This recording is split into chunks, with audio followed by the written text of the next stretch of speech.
Namaste, Prakash here. Welcome to the next episode of Dharma Tales. Let's debate. Today I'm going to share one of the most powerful stories. The story of a woman who literally changed the future of what was to happen, what is to happen. And to a great extent, she contributed in re-establishing Dharma. But prior to that, what all she had to go through. What are the lessons we have from that? This is exactly what we're going to see from one of the most powerful stories, maybe the most powerful woman of entire Mahabharata. After the Rajasuya Yaga was performed by Yudhishthira for taking over his new kingdom, he was invited over to Hastinapur by Duryodhana and the Kauravas. And of course, Sakuni and others had schemed the whole thing. And Yudhishthira was forced to play a game of dice. Of course, it was a choice that he made. And in the process, he keeps losing one after another. And finally, he loses himself. And as a final bit, he bets his wife, Draupadi, also known as Panjali, and goes into that and finally loses her too.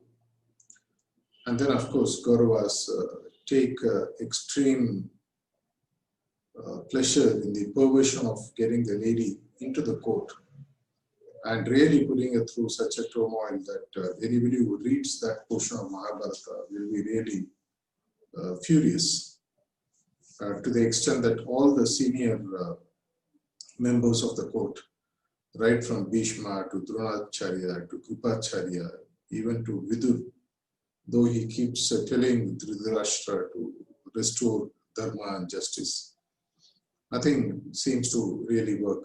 Everything seems to fall in deaf ears. And finally, we see the ignominy of Draupadi being disrobed by Dushadhan.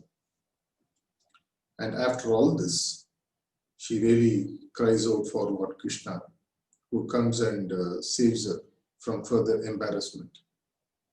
This is one of the most powerful stories with multiple dimensions. One of the first questions that would obviously come up, which Draupadi herself asks all the seniors in the court, the king's court: did my husband lose me first and then lose him? Or he lost himself and then he lost me? And then when people say that he lost himself first, she says the moment he lost himself, he has lost rights over me to play. And of course, it all seems to fall in deaf ears. While it was being done to the queen of a kingdom, and in a way, Dharma being the elder brother of Duryodhana, his own sister-in-law, did he follow any of the dharmic rules? If he wanted the kingdom and sent them out, he could have easily done it after winning everything. Did he have to disrobe? Did he have to go through that process, which infuriated Bhima to come out of the vow? And the same thing is what infuriated one after another. And did Dharma do the, being the king known for dharmic values, did he fall into the trap of playing a game which he should have avoided? And had he chosen to play, why did he not depute Lord Krishna in his place, the way Duryodhana said Sakuni will play for him? What played in his mind? What stopped him from doing it? What are the values that we really have to learn from this story? There are several other dimensions. What made the seniors in the court to keep quiet? Though they were all there to protect the kingdom, but nothing stopped them from protecting the virtuous woman who was being disrobed and dishonored in the court in front of, which was full of men and men. There are several questions which come up.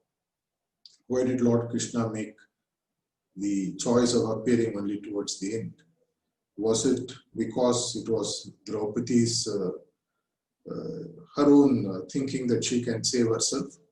Or did she wait for Krishna to come on her own, or did she take too long to surrender before Lord Krishna made that move to save her? There are several twists and turns in this particular story out of Mahabharata, which really gives several dharmic equations. Were the women of those days treated on par?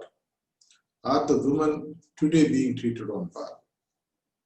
When you don't treat women on par, what happens to Dharma?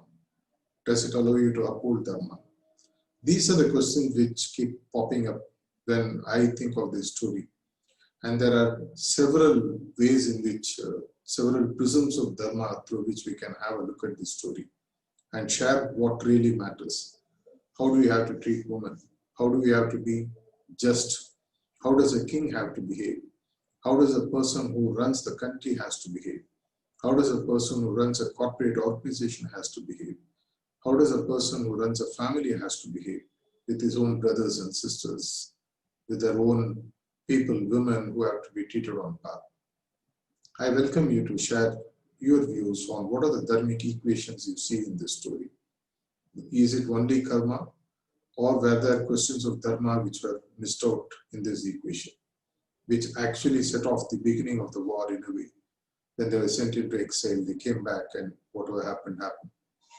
Let's debate. Let's move into the comment section below this video. Share your perspectives, your views on what are the dharmic questions that have been raised in this story. How it should have been answered. How were it answered? What are the hidden ploys that people missed? There's a lot that we can really pick up from this story which would help us to learn a lot for us to weave Dharma in our own life and in the life of this universe itself. Take your call. Please answer in the comment section below. Dharma Tales, let's debate. Till we meet again, this is Prakash signing off. Namaste.